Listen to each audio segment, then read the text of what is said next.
Қош келдіңіздер ханымдар. Көптен бері көрінбей кеттім. Енді қолға алып жатырмын YouTube каналымда. Бүгін сіздерге керемет маскамен оралып отырмын.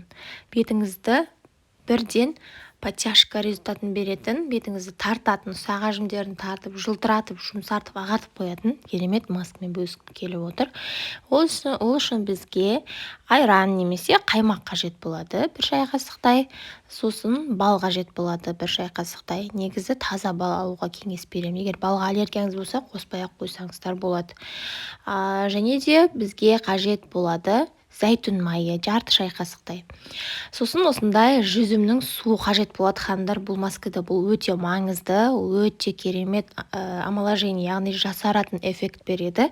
Бетіңізді тартып қояды. Және де біздің массамыз қоюланғанша картоп крахмалын қосып жақсылап араластырамыз да, аллергияға тест жасауды ұмытпаймыз. Шынтаққа немесе білекке, құлақтың түбіне кішкене жағып 15-20 минуттай күтеміз.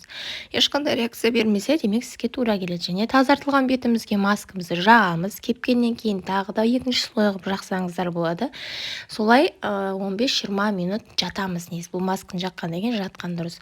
Кепкеннен кейін жуып, артынан крем жағып қоясыздар. Аптада 1-2 рет жасап тұрсаңыздар, 2-3 жасағаннан сіздерді таң қалдыратын болады.